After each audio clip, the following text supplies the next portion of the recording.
Welcome to the Sci-Fi Continuum. I'm Stan, your narrator. Make sure you subscribe to our channel for more stories. Let me tell you how I wound up on an intergalactic nudist show without ever leaving my damn porch. My name's Bud Brierly, and I used to be a signal lighter. Back in the day, that meant I was one of the first to set foot in the unknown, placing beacons so future travelers could follow without going rogue into the black. I wasn't the first, mind you. Signal lighters came and went like comets. But I wasn't bad at it. Not bad at all. Just not lucky enough to retire with a war chest either. By my early 40s, I was scraping by on pension scraps and a life of quiet, unfulfilled regrets. I wasn't bitter, though. Never was. I just liked things practical, solid. A house with strong walls, a river to fish in, and a sky that looked like a postcard. What I didn't expect was to find all three in a dirt-poor stretch of Sector 6, where the sun liked to play peekaboo with the clouds, and the grass was just stubborn enough not to die under a lack of rain. The house was a steal, cheap because no one else would even glance at the meadow it sat in. But the way the light hit the white curves of the walls, the clean line of the windows, and the way the meadow seemed to stretch out like it owned the planet, that didn't feel accidental. Like the house was waiting. Like the place had something to offer me beyond just a place to sleep and a cheap price tag. It didn't take long to wonder if maybe some of that something was watching. The meadow was a thing of quiet, effortless beauty. It sprawled in front of the house like a green carpet, soft underfoot and warm with the promise of a long, lazy summer. The river, a ribbon of silvery blue, cut through the middle with a gentle, almost musical trickle that never seemed to run out. It was clean, almost impossibly so, and the water sparkled under the pale blue sky, hinting at secrets hidden beneath its surface. The house, with its white curved walls and wide floor-to-ceiling windows, stood like a modern sculpture in the middle of all that wildness. It looked unassuming at first, simple, minimalist, but the way it caught the light made it feel like it belonged there, not just placed, but grown.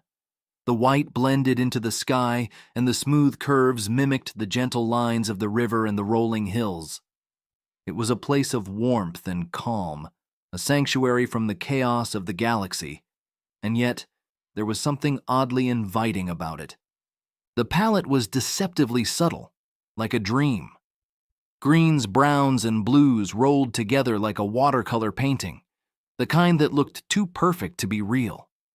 The soft clouds overhead didn't cast harsh shadows, just a gentle hush of light that made everything seem peaceful. There was something about that light that made it hard to believe the world outside this place even existed. It was a place to escape, to unwind, to forget the noise of the universe. At least that was how it felt at first. When I first saw them, I was halfway through trying to assemble the last of my boxes. The sun was warm, the meadow was quiet, and I thought I was alone, until I heard the rustle of fabric and the splash of water. That's when I turned and saw them. Aliens. Two of the most beautiful women I'd ever see, their green skin catching the sunlight like polished jade. One of them had dark hair pulled back in a ponytail, her swimsuit dark and tight, highlighting curves I wasn't sure should be allowed to exist in a single body. The other had blonde hair and a sleek, dark one-piece with silvery accents that shimmered like something out of a holo video.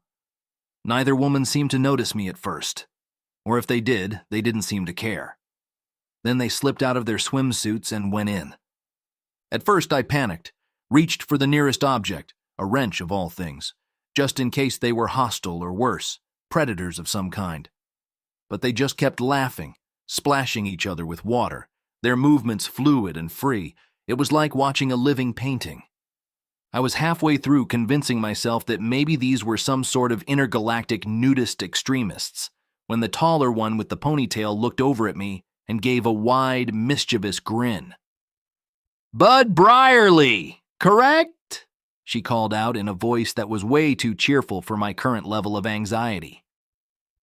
I nodded stiffly, clutching the wrench like it would save me from whatever galactic horror I'd just stumbled into. "That's what we thought," she said, wading out of the river with a confidence that made her every movement feel like a performance. "We've been watching you. You don't seem like the kind of guy to throw a fit." I swallowed hard and tried to remember how to speak. Nope." She laughed, the kind of laugh that you could almost feel in your bones. "Good. That's good. You're doing great so far, bud." I wasn't doing great. I was just trying not to hyperventilate and commit murder at the same time. The other one, the blonde with the silvery suit, waded up to me with a grin that said she was already planning something I wasn't going to like. "Relax, bud. We just wanted to let you know we're next door." She gestured to a pair of sleek white houses on the other side of the meadow. "We're neighbors, technically." I stared at them, brain trying to process this as a normal thing. "So, you two live around here? Fully clothed?" The two women exchanged a look and laughed again. "Clothes?" the one with the ponytail asked. "We don't see the point. At most, we wear minimal swimsuits." I almost dropped the wrench. But I thought, "Not all beings are so shy," the blonde said, tilting her head with that same knowing smirk. "Why hide what's meant to be seen?" I blinked. The one with the ponytail reached toward me, her fingers brushing the side of my face. "Don't worry, bud. We're not going to judge you. Not for that. Let's just say we enjoy showing a good view sometimes." A cold wave of dread washed over me. She winked. "And we'd really like to see more of you." I almost ran away, but my feet were rooted to the spot. Maybe that was the first real moment when I knew I was in for something I couldn't exactly walk away from. For days, I watched. Not in a stalkery way. Well, maybe a little. But it was hard not to when they seemed to take pleasure in showing me snippets of their bare skin whenever I crossed their path. Whether it was slipping out of their swimsuits with smooth, practiced ease or walking through the meadow with the confidence of a queen on a promenade, they were a living, breathing advertisement for the joys of nature. And it wasn't just the nakedness that made it hard to look away.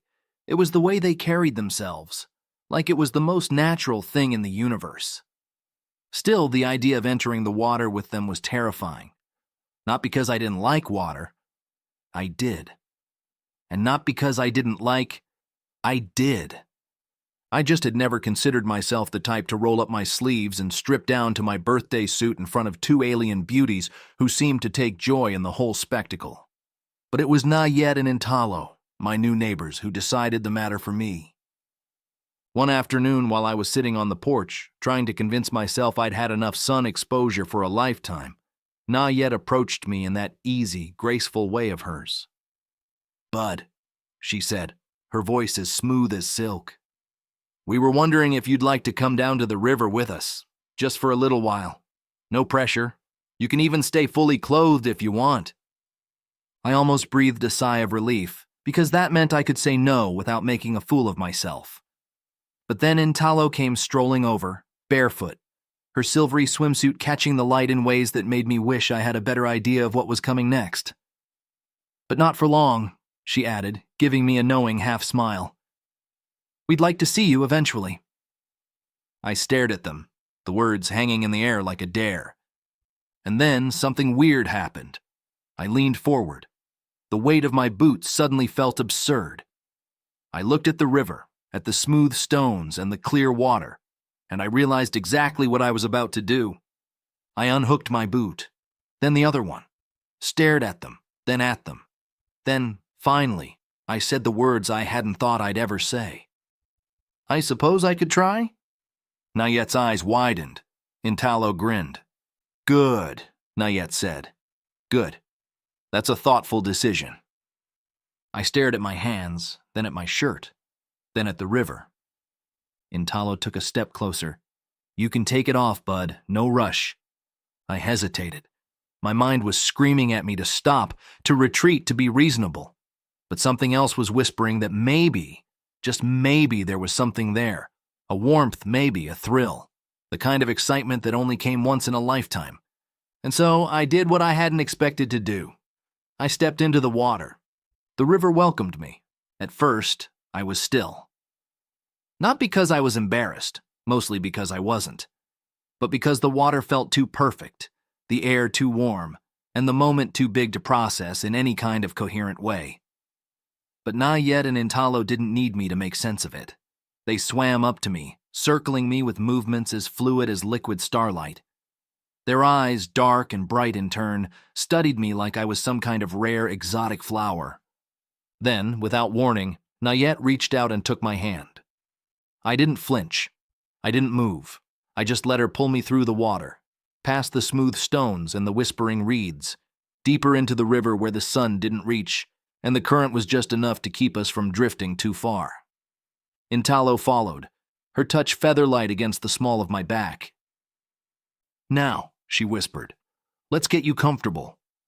The way she said it with that slow, sultry drawl made me shiver.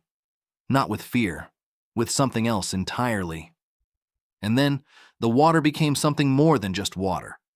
It was a shield, a softness, a shared space with two beings who didn't seem to know the meaning of restraint.